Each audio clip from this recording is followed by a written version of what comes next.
আপনি জানলে অবাক হবেন, একটি নীলতিমি মৃত্যুর পরেও তার অস্তিত্ব পৃথিবীতে টিকে থাকে প্রায় 100 বছর। কি হয় পৃথিবীর সবচেয়ে বড় প্রাণী নীলতিমি মারা গেলে? পৃথিবীর সবচেয়ে বড় প্রাণীটি মৃত্যুর আভাস আগ থেকে টের পায়। সে মৃত্যু হবে এটা অনুভব করার সাথে সাথে তার শরীরের অবশিষ্ট সকল শক্তি একত্রিত করে সমুদ্রের দিকে রওনা দেয়। তার চেনা আওয়াজ তুলছে, হাজার হাজার মাইল পাড়ি দিয়ে সে একা একা সমুদ্রের সর্বনিচে চলে যায়, আর না ফেরার ইচ্ছা নিয়ে। তারপর একেবারে সমুদ্রের শেষ তলায় গিয়ে নীলতিমিটি শেষ নিঃশ্বাস ত্যাগ করে। তারপরেই মৃত্যুর পর শুরু হয় প্রকৃতির এক অবাক করা নতুন অধ্যায়। তিমির মৃত্যু বিশাল দেহ সমুদ্রের তলদেশে পৌঁছানোর পরে প্রকৃতি তার নিজের নিয়মে কাজ শুরু করে দেয়। প্রথমে আসে হাঙর ও হ্যাংফিশ জাতির বড় শিকারী প্রাণীরা। তারা দলে দলে এসে তিমির নরম মাংস ও চর্বি খেয়ে শেষ করে দেয়। এই পর্যায়টা চলে কয়েক মাস ধরে।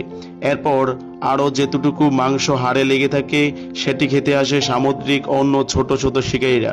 তারপর তিমির হাড় থেকে আরও অনেক প্রজাতি আহার সংগ্রহ করে। এভাবেই একটি তিমির হাড় সম্পূর্ণ নিঃশেষ হতে প্রায় 100 বছর সময় লেগে যায়।